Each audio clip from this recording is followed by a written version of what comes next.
Ok, vamos a mirar el capítulo 20.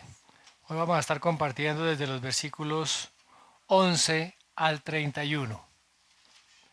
Juan capítulo 20 del 11 al 31.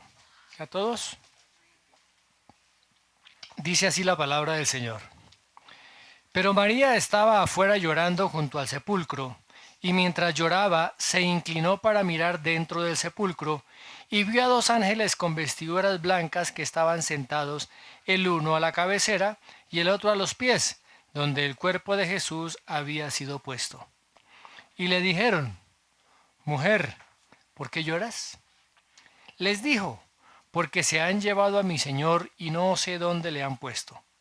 Cuando había dicho esto, se volvió y vio a Jesús que estaba allí, mas no sabía que era Jesús. Jesús le dijo: Mujer, ¿por qué lloras? ¿A quién buscas? Ella, pensando que era el hortelano, le dijo: Señor, si tú lo has llevado, dime dónde lo has puesto, y yo lo llevaré.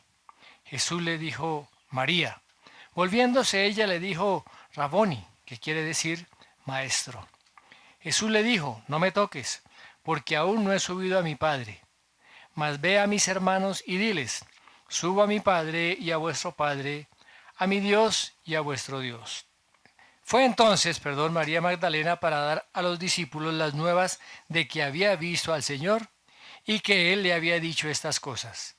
Cuando llegó la noche de aquel mismo día, el primero de la semana, estando las puertas cerradas en el lugar donde los discípulos estaban reunidos por medio de los judíos, vino Jesús y puesto en medio les dijo: Pasa vosotros.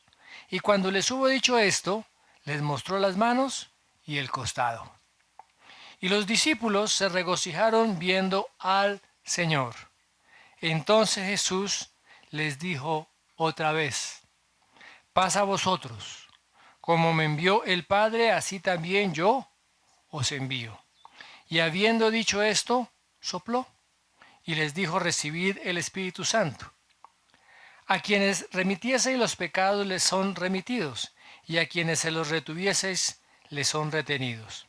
Pero Tomás, uno de los 12, llamado Dídimo, no estaba con ellos cuando Jesús vino.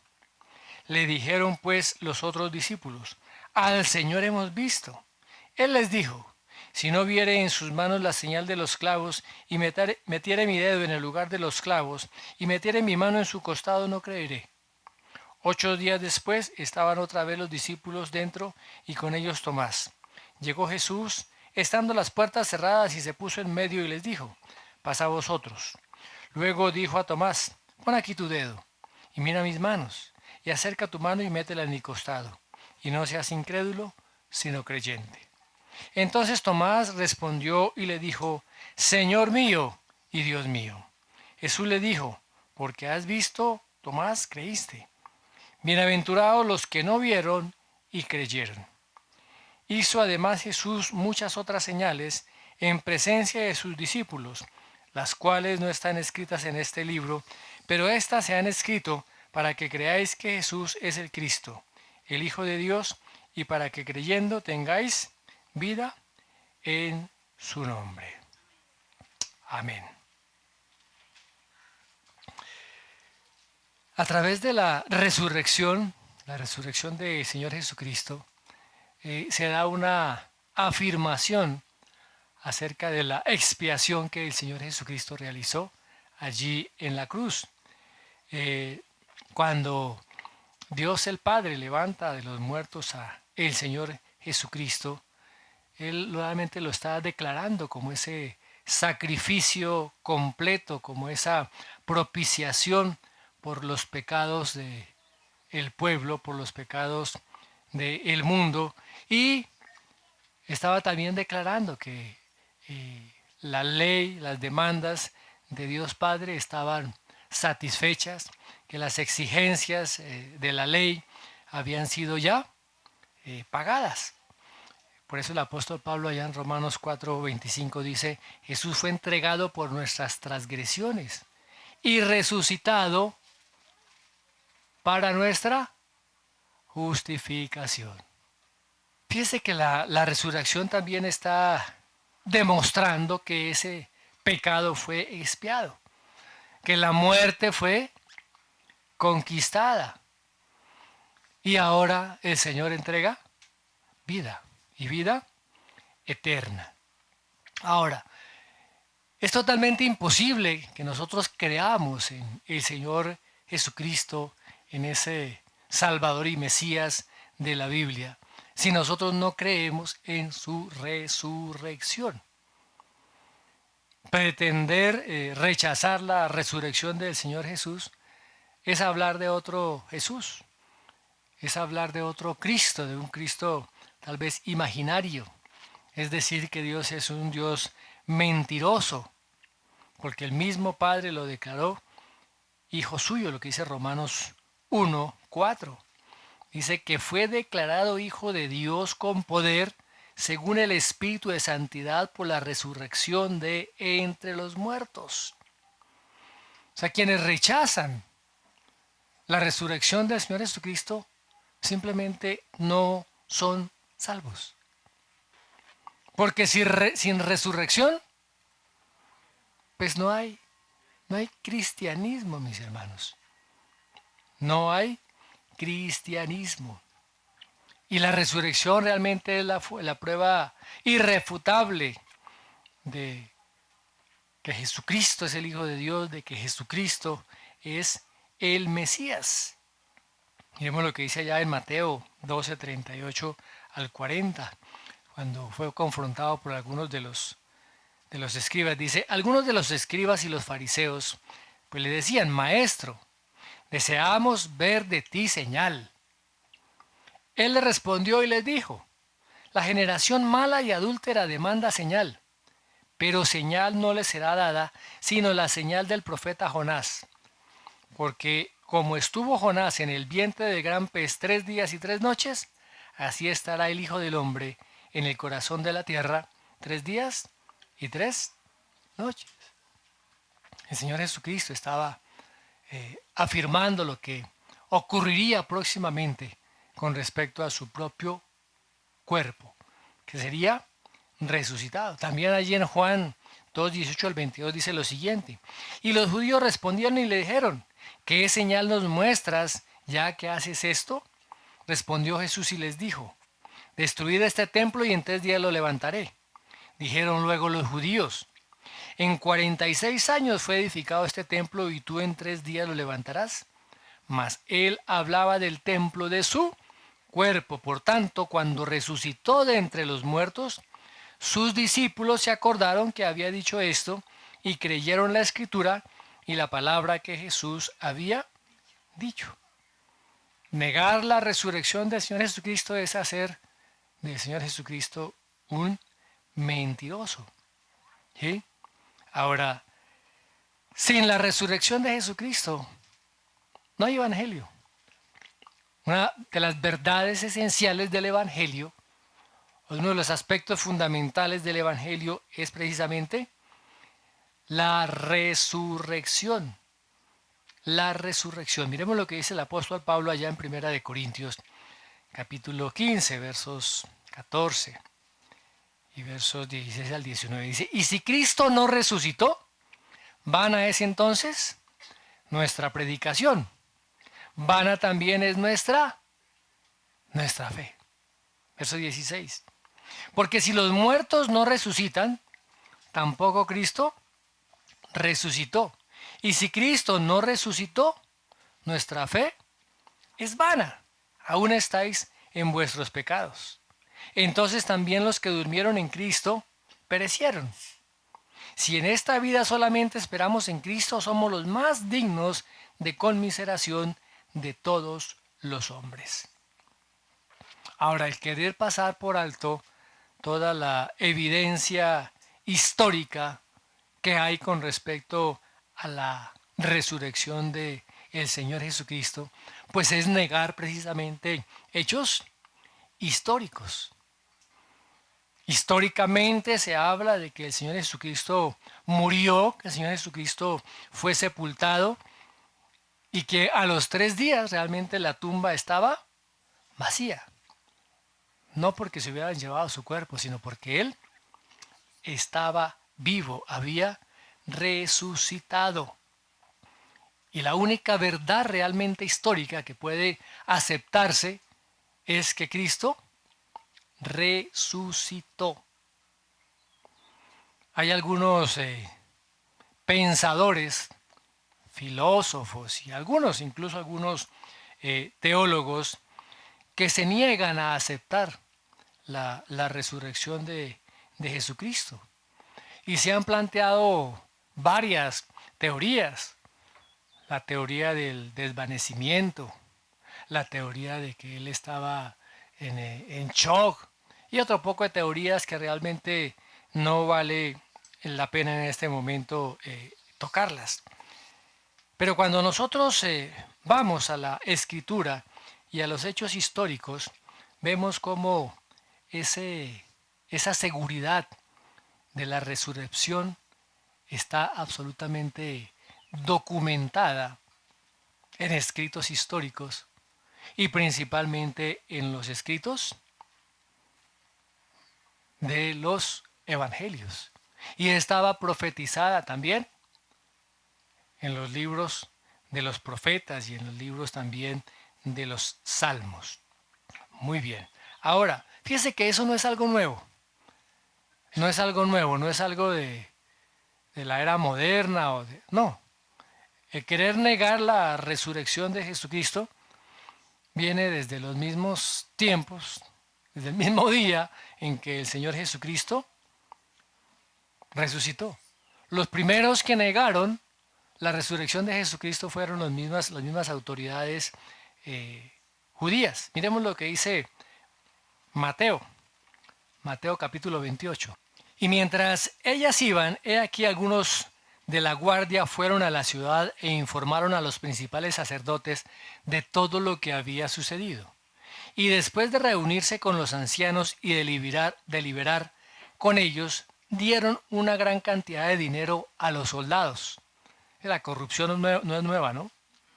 Diciendo, decid esto, sus discípulos vinieron de noche y robaron el cuerpo mientras nosotros dormíamos. Y si esto llega a oído del gobernador, nosotros lo convenceremos y os evitaremos dificultades. Ellos tomaron el dinero e hicieron como les habían instruido. Y este dicho se divulgó extensamente entre los judíos hasta el día de hoy. Fíjese dónde comenzó la negación de la resurrección del Señor Jesucristo. Hay un autor que se llama Craig que dice lo siguiente, abro comillas. Dice, la situación es que los judíos no respondieron a la predicación sobre la resurrección mostrando la tumba de Jesús o exhibiendo su cadáver. Más bien, se enredaron en una serie desesperada de absurdos para intentar explicar por qué estaba vacía la tumba. El hecho de que los enemigos de Jesús se vieran obligados a explicar la tumba vacía usando la hipótesis del robo muestra que no solo la tumba era conocida, confirmación del relato de la sepultura, sino que estaba vacía. El hecho de que la polémica judía no negara nunca que la tumba fue de Jesús y que estaba vacía, sino que tan solo buscara excusarla, es evidencia fuerte a favor de que la tumba en efecto estaba vacía. Ahora, mis hermanos, fíjense que son muchos los intentos que se han querido hacer para negar la resurrección o para explicar más bien la resurrección de el Señor Jesucristo. ¿Por qué habrían los discípulos de robar el cuerpo de Jesús si ni siquiera ellos estaban esperando que resucitara? Ellos no estaban esperando que resucitara. ¿Qué pasó cuando arrestaron al Señor Jesús? Ellos salieron atemorizados, ¿no? ¿Sí? Estaban todos con miedo a las autoridades judías. Y a verse esa noche o en la madrugada del sábado o del domingo enfrentado ante una guardia romana que estaba custodiando la tumba de el Señor Jesús. Eso requería mucha valentía, mucho arrojo. Y en ellos no estaba esa valentía. Podemos ver en este momento a los discípulos como un grupo temeroso, un grupo que estaba realmente desmoralizado, ¿cierto? Que no sabían qué hacer. ¿Y de qué manera los discípulos se beneficiarían de ese robo? ¿Cierto? Si ellos hubieran querido inventar la resurrección robando el cuerpo del Señor Jesús, podemos preguntarnos por qué entonces después ellos sufrieron encarcelamientos, sufrieron en sus propios cuerpos martirios y muchos sufrieron la muerte por causa del Señor Jesucristo si Él estaba muerto. No habría ninguna razón. Ok, muy bien. Eh, Hay algunos también que dicen que de pronto fueron los mismos romanos que se llevaron el cuerpo, pero realmente los romanos no tenían ninguna razón, ¿cierto?, para llevarse el cuerpo de el Señor Jesucristo. Si hubiera sido así, cuando se habló de resurrección, ¿por qué ellos no mostraron el cuerpo del Señor Jesucristo que supuestamente habían robado? Muy bien. Ahora, las apariciones que el Señor Jesucristo hizo después de que Él resucitó aportan aún más cantidad de pruebas convincentes de su resurrección. Fíjese que entre la resurrección y la ascensión del Señor Jesucristo, en las Escrituras se registran más de 10 apariciones diferentes de el Señor Jesucristo. ¿Cuál fue la primera? Aparición que hace a María Magdalena. Luego se le aparece a las otras mujeres que estuvieron en la tumba. Se le aparece a los dos discípulos que iban camino a Emaús. Luego se le aparece a Pedro. Se le aparece a los 11 discípulos restantes. Cuando Tomás estaba ausente y después cuando Tomás también estaba presente. Se le aparece a los 7 discípulos que estaban también allí en el lago de Galilea, allí pescando. Dice también que a más de 500 personas o más de 500 discípulos, posiblemente en una montaña de Galilea. También se le aparece a Santiago, ¿sí? Se le aparece a los apóstoles cuando él asciende a los cielos. Y fuera de eso, después se le aparece a Saulo. En el camino de Damasco se le aparece a él. Y en otras ocasiones, cuando el Señor le da instrucciones precisas a Pablo de lo que tenía que realizar. Ahora, es importante notar que estas apariciones que el Señor hizo después de su resurrección fue a creyentes, no fue a los incrédulos, excepto pues lógicamente a Pablo en la primera aparición, en el camino de Damasco, cuando Pablo no era creyente, pero que a partir de ese momento fue creyente. Muy bien.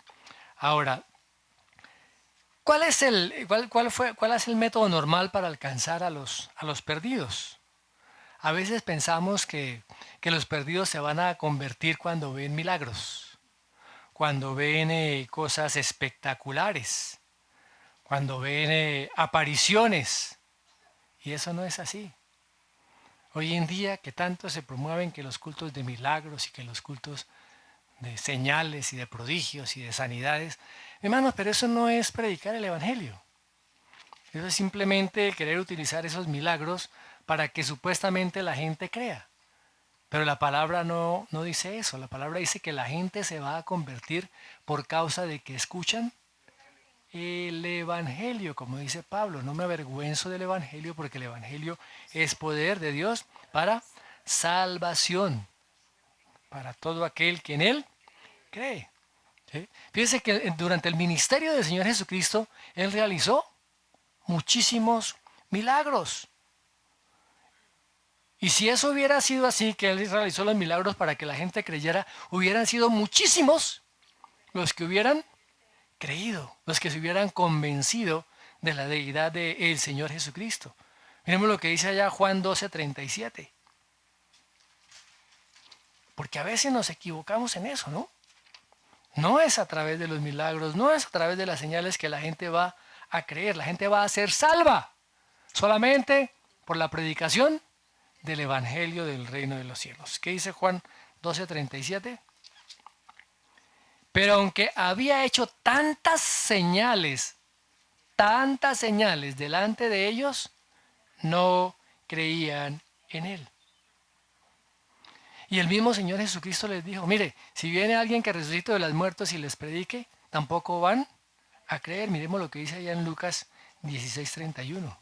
Mas Abraham le contestó, si no escuchan a Moisés y a los profetas, tampoco se persuadirán si alguno se levanta de entre los muertos. O sea que todas las apariciones que el Señor Jesucristo hizo después de resucitado, ¿sí? A María Magdalena, en este caso a los 10 apóstoles cuando no estaba Tomás, y después a los 11, son evidencias totales de la resurrección del Señor Jesucristo. Veamos la primera aparición del Señor Jesucristo a María Magdalena. Veamos los primeros versículos del 11 al 18. Dice, pero María estaba afuera llorando junto al sepulcro, y mientras lloraba se inclinó para mirar dentro del sepulcro, y vio a dos ángeles con vestiduras blancas que estaban sentados, el uno a la cabecera y el otro a los pies, donde el cuerpo de Jesús había sido puesto. Y le dijeron, mujer, ¿por qué lloras? Les dijo, porque se han llevado a mi Señor y no sé dónde le han puesto. Cuando había dicho esto, se volvió y vio a Jesús que estaba allí, mas no sabía que era Jesús. Jesús le dijo, mujer, ¿por qué lloras? ¿A quién buscas? Ella, pensando que era el hortelano, le dijo, Señor, si tú lo has llevado, dime dónde lo has puesto y yo lo llevaré. Jesús le dijo, María. Volviéndose ella le dijo, Raboni, que quiere decir maestro. Jesús le dijo, no me toques porque aún no he subido a mi Padre, mas ve a mis hermanos y diles, subo a mi Padre y a vuestro Padre, a mi Dios y a vuestro Dios. Fue entonces María Magdalena para dar a los discípulos las nuevas de que había visto al Señor y que Él le había dicho estas cosas. ¿Recuerdan quién era María Magdalena, no? María Magdalena era una mujer de la villa de Magdala. Recuerden que Magdala quedaba en la parte occidental de la playa allá en el lago de Galilea. Y María, durante el tiempo que estuvo con el Señor Jesucristo, manifestó su amor, su fidelidad, ¿cierto? Y eso mismo debe manifestarse en nosotros hoy en día, nuestro amor y nuestra fidelidad. Ella como ejemplo de este amor y fidelidad. Ahora, no es que María haya tenido un lugar prominente en los escritos de los evangelios. Antes de la crucifixión, solamente aparece en el listado de los nombres de las mujeres que acompañaban durante sus viajes al Señor Jesucristo. Y el Señor determina en su soberanía a la primera persona a la cual se le aparece es a María, ¿sí? A María. Así como también la mujer a la cual el Señor le dijo que Él era el Mesías, fue la mujer allí en el pozo de en Sicar, ¿se acuerdan? Cerca de Sicar. Bueno, después de que Pedro y Juan se fueron allí de la tumba, ¿recuerdan? María nuevamente regresa y dice la palabra que queda allí llorando, fuera del sepulcro llorando. ¿Y qué hace ella? En un momento dado, se inclina, dice que se inclina para mirar dentro del sepulcro. Como que desde fuera y mira hacia adentro. ¿Y qué ve María? Dice, vio a dos ángeles con vestiduras blancas que estaban sentados, el uno a la cabecera y el otro a los pies, donde el cuerpo de Jesús había sido puesto. Parece que ella no los reconoció como ángeles, ¿no? Allá en los evangelios de Marcos y de Lucas dice que ellos habían asumido una forma humana, como unos muchachos. Ahora, ¿Cuál fue la pregunta que le hacen estos ángeles a María? Le dicen, mujer, ¿por qué lloras? ¿Por qué lloras? Y el tiempo de llorar, el tiempo de lamentarse, pasó. Estaba diciendo eso. ¿Por qué? Porque la muerte no fue el fin. Porque ahora el Señor Jesucristo había resucitado. Ahora, ¿cómo responde? ¿Cómo responde María? Imagínense usted la condición en que está María, el tono con que posiblemente le respondió a estos ángeles. ¿Mm? Ella no sabía quién eran y de pronto con un tono supremamente entristecido, así como languideciente, les dice, porque se han llevado a mi Señor y no sé dónde le han puesto. ¿Mm? Estaba María desesperada. ¿Mm? Ella había regresado para terminar de hacer las preparaciones finales del cuerpo del Señor Jesucristo. Pero vamos a ver que esto ya no era necesario. Ella estaba a punto de descubrir que no era necesario todo lo que ella había pensado. Ahora no nos dice aquí cómo María se dio cuenta de la presencia del Señor que estaba detrás de ella. ¿Sí? Dice la palabra que se volvió. No sé si de pronto alguno de los ángeles le señaló quién estaba allá atrás. La palabra no lo dice. Lo que sí nos dice la palabra es que ella se volvió y vio a Jesús que estaba allí. Pero dice que ella no lo reconoció, no sabía que era Jesús. No sé cuál sería el recuerdo final que ella tenía del cuerpo de Jesús. Un cuerpo totalmente desfigurado, un cuerpo totalmente ensangrentado, un cadáver totalmente demacrado, hecho como un monstruo. Y pues María, al ver a esta persona, no lo reconoció. Tal vez tendría también sus ojos llenos de lágrimas. Y el Señor Jesucristo tampoco se le había revelado, tampoco se lo hubiera mostrado. ¿Y qué pregunta hace el Señor Jesús acá? Mujer, ¿por qué lloras? ¿Sí? Y luego le hace otra pregunta. ¿A quién buscas? Y ella responde. ¿Sí? Ella responde pensando que era la persona encargada de los cuidados allá de ese huerto, ¿no? ¿Qué responde? Señor, si tú lo has llevado, dime dónde lo has puesto y yo lo llevaré. Fíjese que había una profunda devoción en el corazón de María. Ella quería que su maestro tuviera el funeral adecuado. Y si eso significaba mover el cuerpo, pues ella estaba dispuesto a hacerlo. Y fíjese cómo el Señor Jesús con una sola palabra abre los ojos de María. ¿Qué hizo el Señor Jesús? La llamó por su nombre, María. Y en ese momento todas las dudas, toda la confusión, todo el dolor, todo el temor desaparece.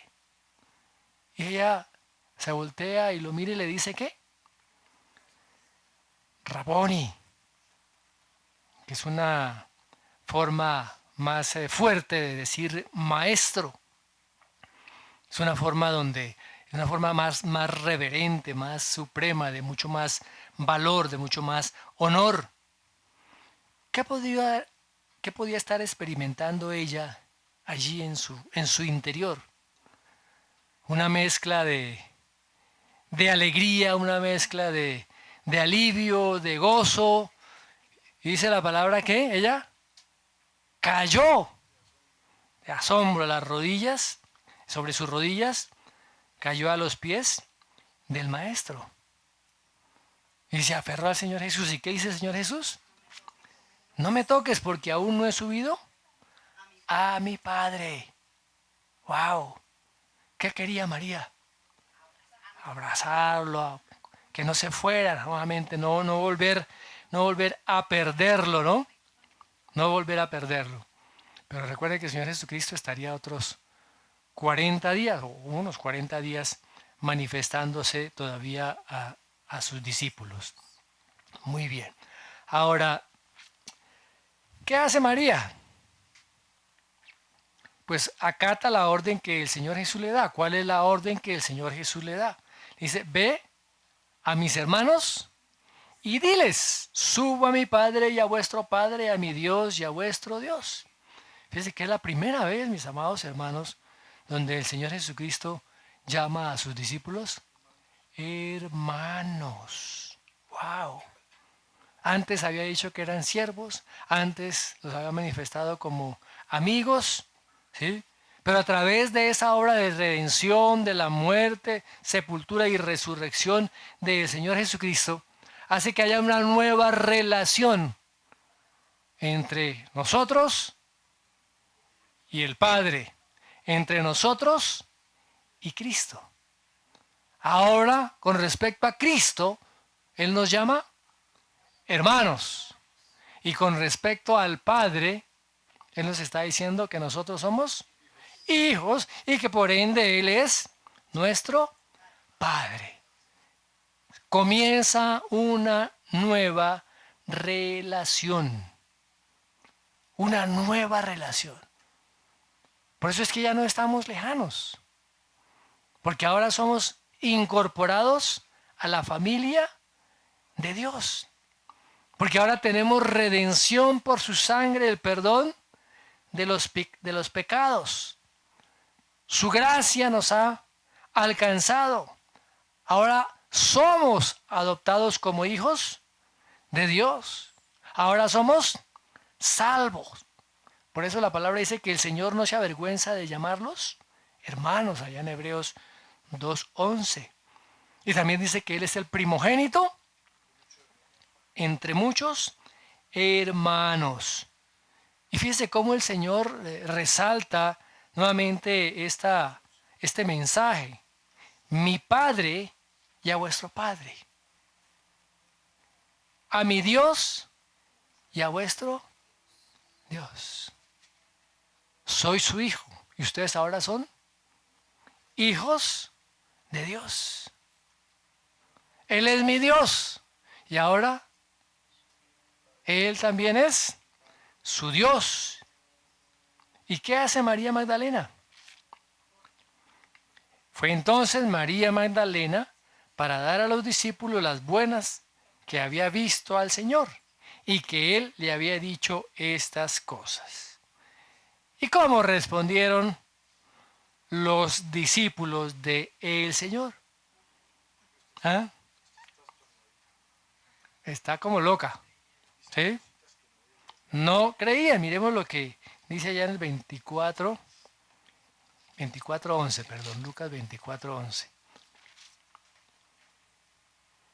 Y a ellos estas palabras les parecieron como disparates y no las creyeron.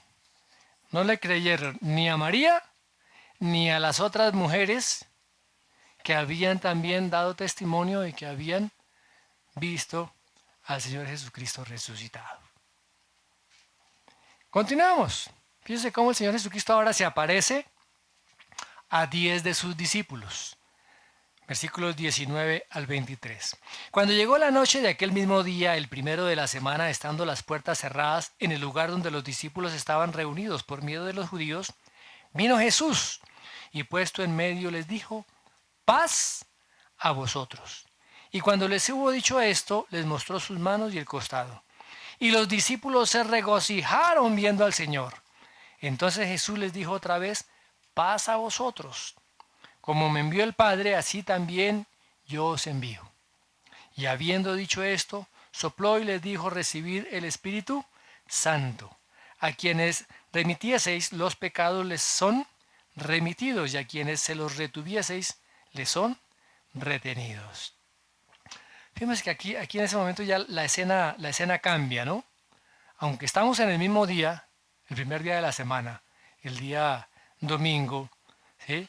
Aquí ya comienza a hablarnos de la noche. La noche de aquel mismo día. ¿Cuál día? El día en que el Señor Jesucristo resucitó.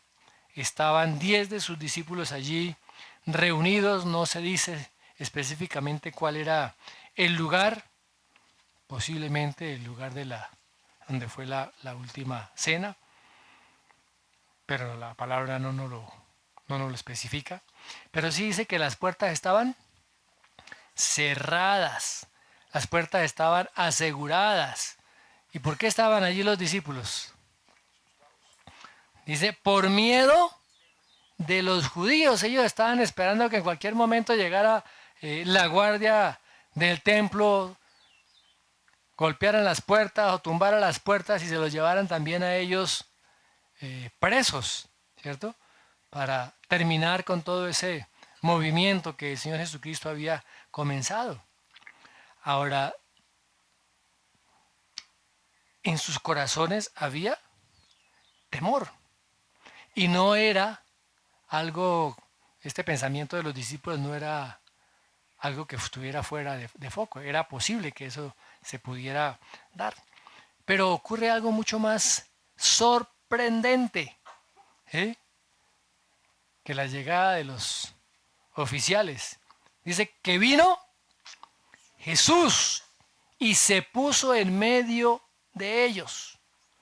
Fíjate que las puertas cerradas, las paredes, no fueron un obstáculo para que su cuerpo glorificado se manifestase. Pasaba fácilmente cualquier obstáculo. ¿Y qué les dice el Señor? Paz a vosotros. Estas palabras del Señor trayendo tranquilidad a sus discípulos asustados. ¿Sí? ¿Por qué? Cuando lo vieron ellos pensaron que era un fantasma. Miremos lo que dice Lucas 24:37. Pero ellos aterrorizados y asustados pensaron que veían un espíritu. ¿Y qué les dice el Señor Jesús? Paz, paz a vosotros, paz a vosotros. Ahora, estas palabras que el Señor Jesús aquí proclama, ¿sí? Es el resultado de lo que el Señor hizo en la cruz. ¿Por qué? Porque ahora la obra del Señor Jesucristo va a traer ya una nueva relación. ¿Cómo era antes la relación entre el hombre y Dios? Una relación de enemistad. El hombre se convirtió en enemigo de Dios. Pero después de que el Señor Jesucristo va a la cruz, es sepultado y resucita, ahora hay una relación de paz. Ya no es una relación de enemistad y de guerra, sino que es una relación de paz. ¿Y qué les dice el Señor Jesús? Miren mis manos, miren mis pies. Yo soy. Tóquenme. Vean, un espíritu no tiene carne ni huesos. Como ven que yo sí tengo, como dice en Lucas 24:39. Mirad mis manos y mis pies, pues soy yo mismo. Palpadme y ved, porque un espíritu no tiene carne ni huesos, como veis que yo tengo. Les muestra las evidencias de su cuerpo. Les muestra también el costado, sus manos, sus pies y su costado. ¿Y qué pasa cuando en ese momento un momento como traumático, ¿no? De susto, de temor, de angustia aún. Pero cuando el Señor Jesucristo les habla y se manifiesta a ellos, es como un momento efervescente de cantidad de sentimientos y cantidad de emociones. ¿Y qué pasa cuando los discípulos reconocen al Señor Jesús. Se regocijaron. Se regocijaron viendo al Señor. Vieron las pruebas. Comprendieron y entendieron que era el Señor Jesucristo resucitado. ¿Y qué les dice el Señor Jesús en ese momento? En Lucas 24:41, miremos ese texto. Y cuando dijo esto, les mostró las manos y los pies.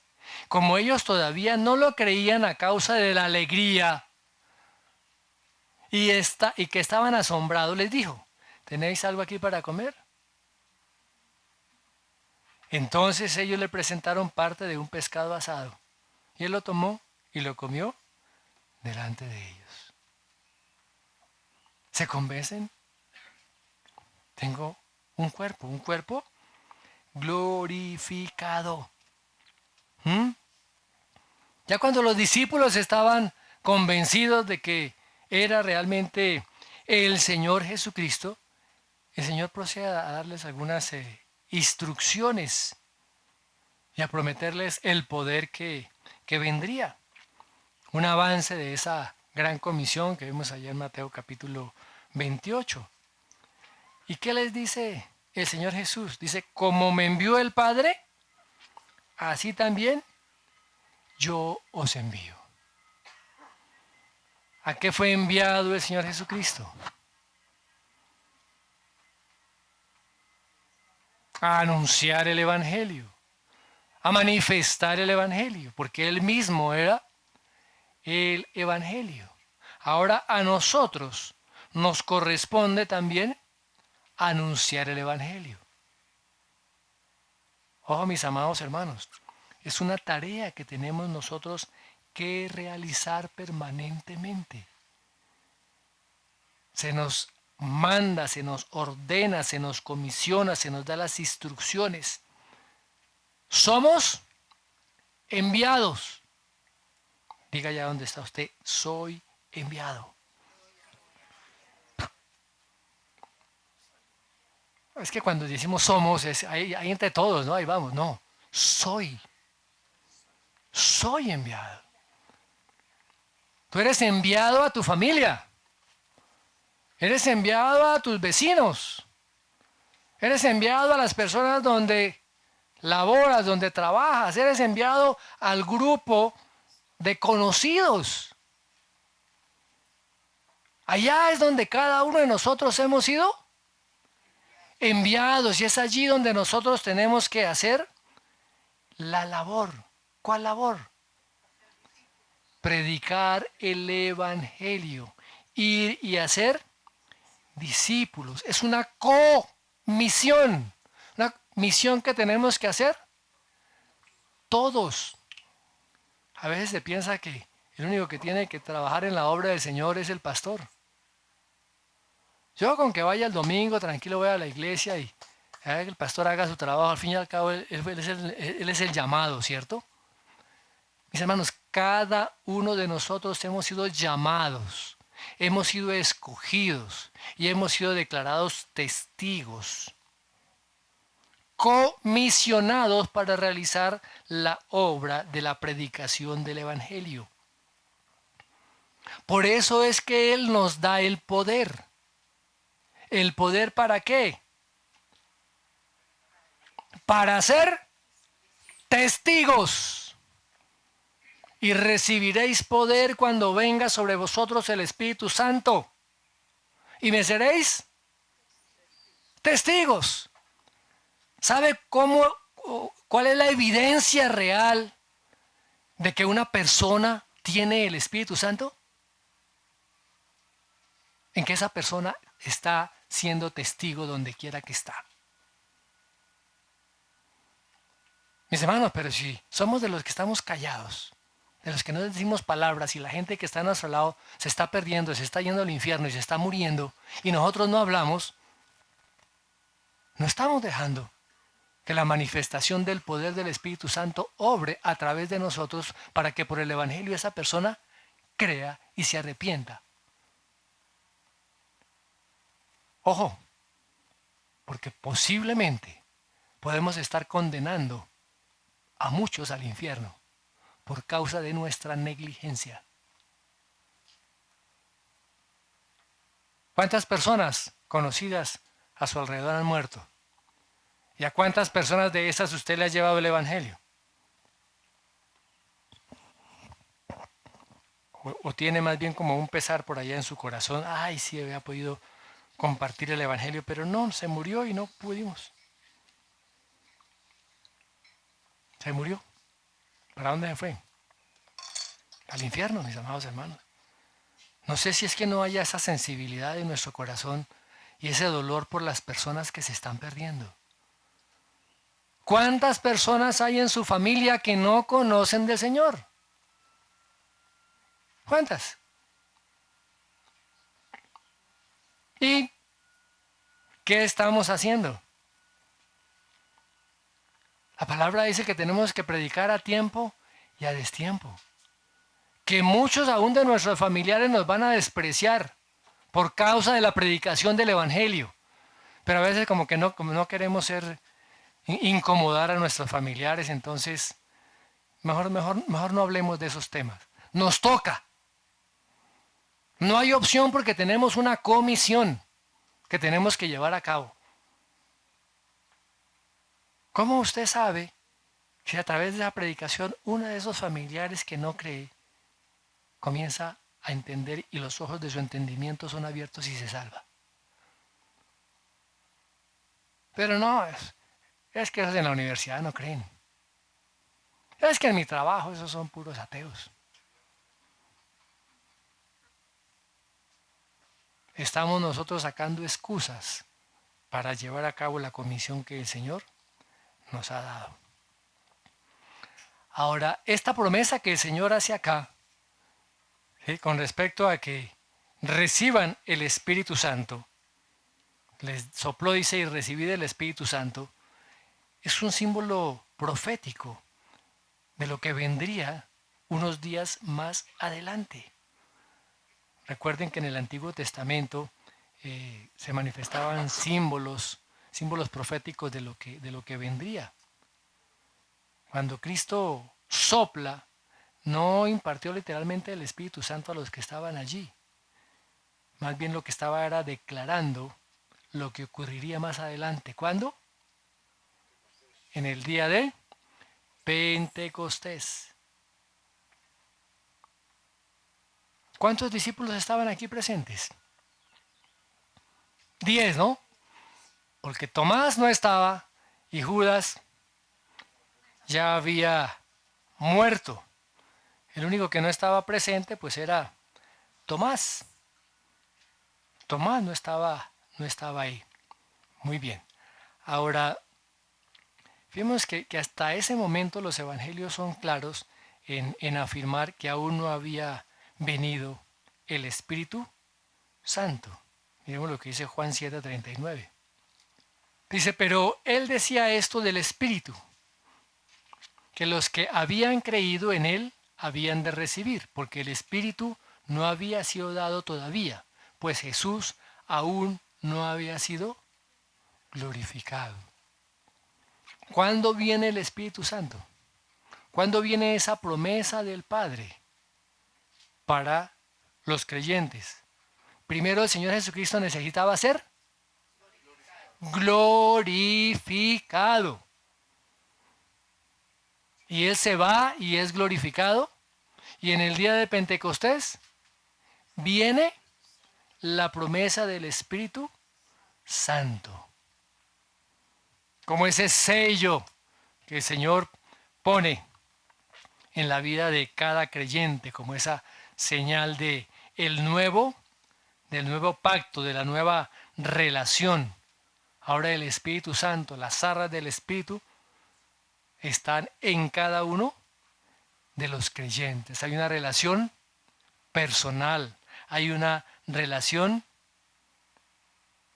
íntima entre el Padre, el Hijo, el Espíritu Santo y el creyente.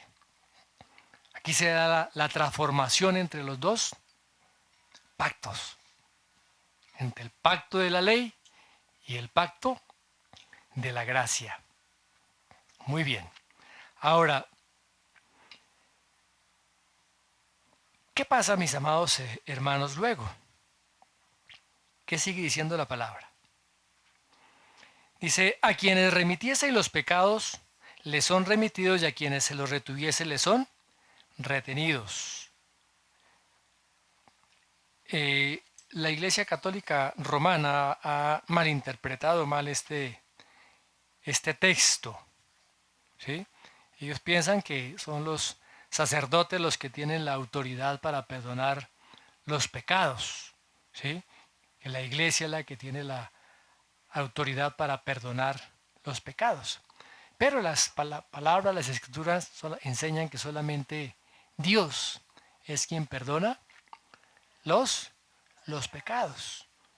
El mismo Señor Jesucristo absolvió a muchas personas de sus pecados. Ahora, la iglesia tiene la autoridad para determinar quién realmente es perdonado y quién no. ¿Por qué? Porque en la palabra de Dios así lo determina. Alguna persona, algún, entre comillas, creyente que está viviendo en pecado, ¿qué es lo que tiene que hacer la iglesia? Lo primero que hay que hacer es esa persona a solas, con la persona afectada o con la persona que fue testigo de eso, llamarlo y reconvenirlo. ¿Para qué? ¿Para qué? Para que se arrepienta de su pecado y vuelva al camino del Señor. Lo primero que se hace es una confrontación de manera privada. ¿Qué pasa si esta persona no se arrepiente de su pecado? Se llaman testigos, ¿cierto? Para que delante de ellos conste. Si esta persona no se arrepiente,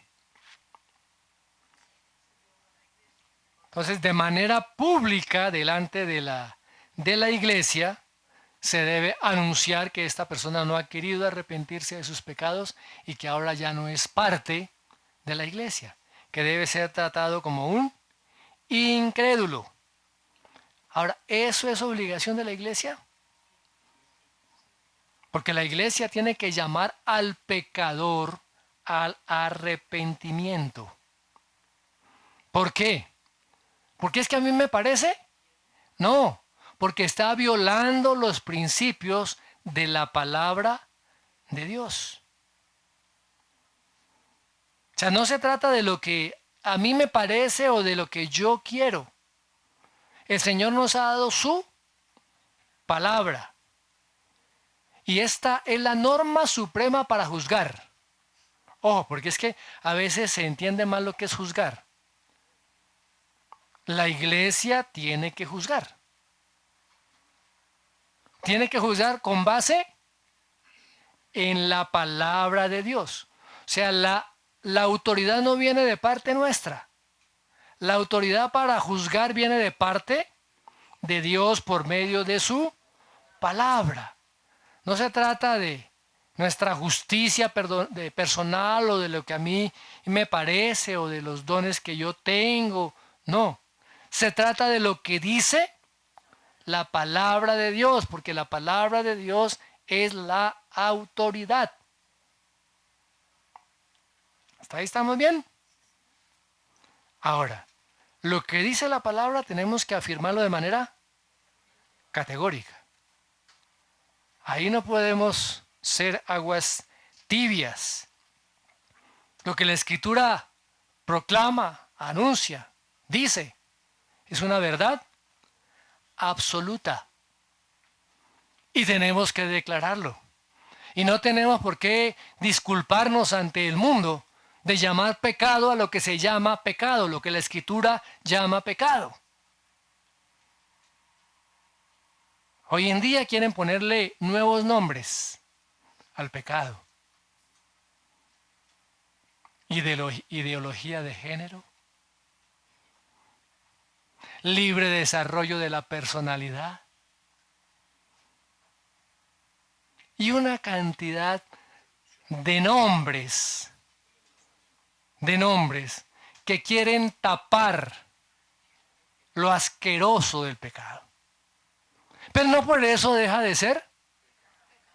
Yo no puedo decir que la interrupción voluntaria del embarazo sea algo lindo. Es abominación porque es un homicidio. Desde el primer momento de la concepción. Porque eso lo dice la palabra de Dios, no por lo que lo diga yo. Es porque la palabra de Dios lo dice. Porque la palabra de Dios lo declara, mis amados hermanos. Y eso ofende terriblemente al mundo. El mundo dice que tenemos que ser inclusivos, ¿cierto? Que tenemos que acoger y apoyar y avivar lo de los grupos minoritarios, los de los grupos que quieren mostrar o decir que esos son formas de vida, cuando realmente es pecado. Muy bien. Así que la autoridad de la iglesia viene no solamente de las escrituras, de la palabra de Cristo, que es la autoridad suprema. Cristo es la cabeza de la iglesia y la iglesia debe obrar como ese cuerpo de Cristo de acuerdo con la palabra de Dios. Muy bien, veamos la tercera aparición, aquí el verso 24 al verso 31. Dice la palabra del Señor. Pero Tomás, uno de los 12, llamado Dídimo, no se encontraba con ellos cuando Jesús vino. Le dijeron pues los otros discípulos: al Señor hemos visto. Él les dijo: si no viere en sus manos la señal de los clavos y metiere mi dedo en el lugar de los clavos y metiere mi mano en su costado, no creeré. 8 días después estaban otra vez sus discípulos dentro y con ellos Tomás. Llegó Jesús estando las puertas cerradas y se puso en medio y les dijo: pasa a vosotros. Luego dijo a Tomás: pon aquí tu dedo y mira mis manos. Acerca tu mano y métela en mi costado. Y no seas incrédulo sino creyente. Entonces Tomás respondió y le dijo: Señor mío y Dios mío. Jesús le respondió: porque me has visto, Tomás, creíste. Bienaventurados los que no vieron y creyeron. Hizo además Jesús muchas otras señales en presencia de sus discípulos, las cuales no están escritas en este libro.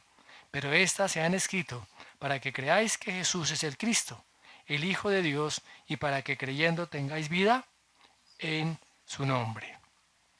En la primera aparición no estaban presentes todos los discípulos. No estaba Tomás, ¿cierto? Que era parte de los 12, que se llamaba Dídimo. Eso quiere decir que era gemelo, ¿cierto?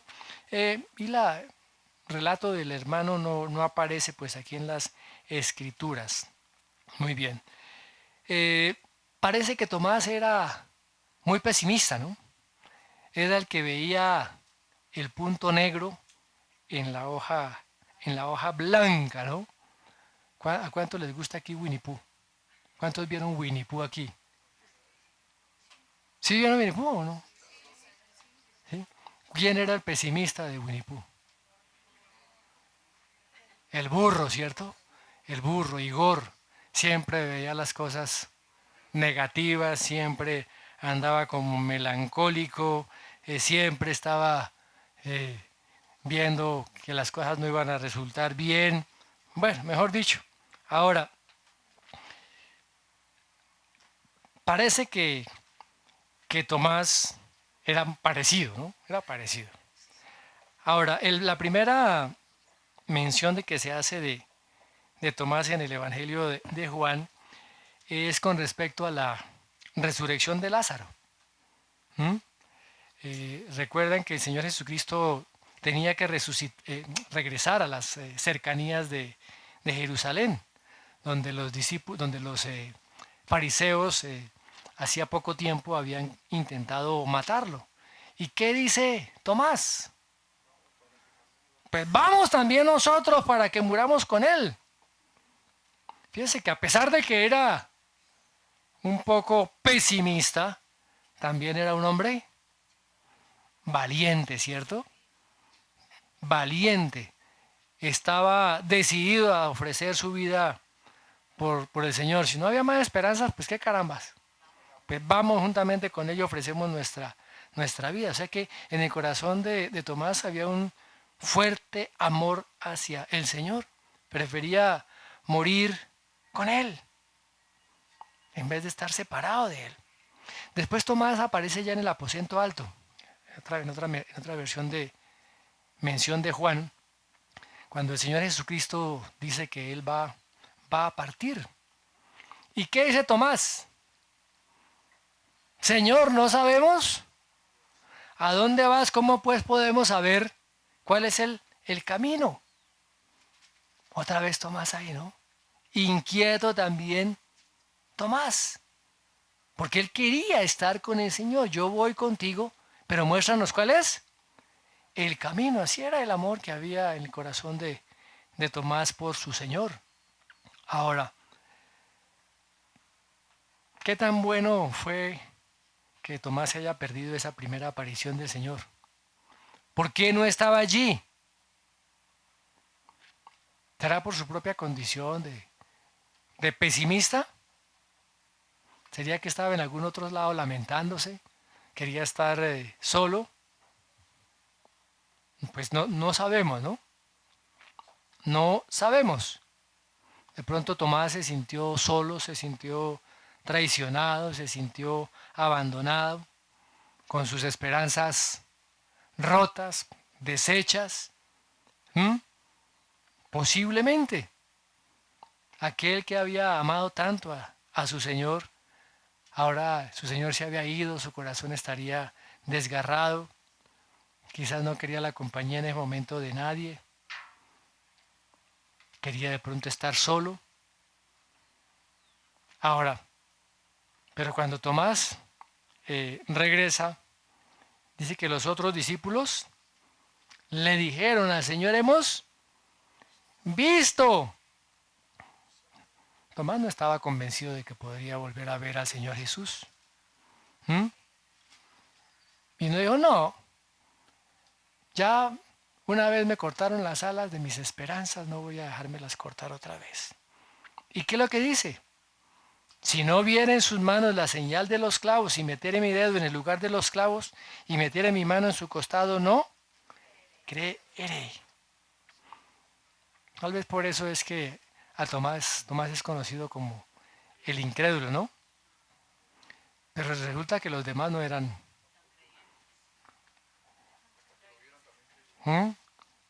No eran tan creyentes, no era mejor que Tomás. Fíjese que ellos primero se habían burlado, tanto de María Magdalena como de las otras mujeres que les habían dado el anuncio de la resurrección del Señor Jesús. ¿Sí? Tal vez en el corazón de Tomás había todavía mayor dolor. ¿Y qué pasa después? Dice que 8 días después estaban otra vez los discípulos dentro y con ellos Tomás. Otra vez las puertas cerradas, todo trancado, ¿sí? Y el Señor resucitado se les aparece y se puso en medio de ellos. Se puso en medio de ellos. ¿Y qué les dice? Aquí le dice a Tomás, mira, pon aquí tu dedo. Mira mis manos. Acerca tu mano y métela en mi costado. Y no seas incrédulo, sino crédulo. Wow. Vemos la misericordia y la bondad del Señor, animando a Tomás a que fuera creyente. ¿Mm? Fíjese que el Señor siempre toca el punto donde está nuestra debilidad. Donde está nuestra debilidad. Ahora, en Tomás esa parte estaba relacionada con su amor profundo hacia el Señor. Pero fíjese la compasión de Cristo. La palabra que él necesitaba, el Señor Jesucristo, se la da. Y eso fue suficiente, mis hermanos, para que esa actitud melancólica de incredulidad desapareciera. ¿Por qué? Porque hay una evidencia delante de Él. Por eso esa declaración y esa confesión que hace aquí Tomás es tremenda. ¿Qué dice? Señor mío y Dios mío. Y fíjese que el Señor Jesucristo no lo corrige. Porque aquí Tomás está diciendo que el Señor Jesucristo es Dios. Es Dios mismo. Es Dios mismo. Y antes alaba el Señor a Tomás, bienaventurados los que no vieron y creyeron. Así nosotros, mis amados hermanos, no veamos la evidencia física en el cuerpo del Señor Jesucristo de su resurrección. Tenemos un testimonio en nuestro espíritu por el Espíritu Santo, por la fe que el Espíritu Santo ha depositado en cada uno de nosotros. Por eso dice que bienaventurados los que no vieron y creyeron. Felices. ¿Por qué? Hemos creído. Y aquí hay un autor que dice lo siguiente. Dice, la fe de Tomás no está despreciada. Pero si no fuera por el hecho de que Tomás y los otros apóstoles vieron a Cristo encarnado, no habría habido fe cristiana. Los creyentes posteriores llegaron a la fe por medio de la palabra de los primeros creyentes. Entonces, bienaventurados quienes no pueden participar de la experiencia visible de Tomás, sino quienes en parte, porque leyeron la experiencia de Tomás, pasaron a participar de la fe de Tomás. Hemos creído. Hemos creído en ese Cristo resucitado. Ahora, ¿qué sigue diciendo la palabra? Dice, hizo además Jesús muchas otras señales en presencia de sus discípulos, las cuales no están escritas en este libro. ¿Cuál es la razón por la cual Juan escribió este evangelio, este libro? ¿Por qué? Para que nosotros podamos creer que lo dice más adelante. Quienes no lo vieron de manera personal, quienes no vieron a ese Cristo resucitado, pues tendremos que depender de lo que dicen los evangelios y particularmente de lo que dice el evangelio de Juan, que es el que estamos estudiando, ¿sí? Por el medio del cual conocemos a Cristo, por medio del cual el Espíritu Santo revela e ilumina esa palabra en nuestros corazones. Nacemos de nuevo y comenzamos la vida de santificación. Ahora dice la palabra que también el Señor Jesucristo hizo muchas otras señales, ¿sí?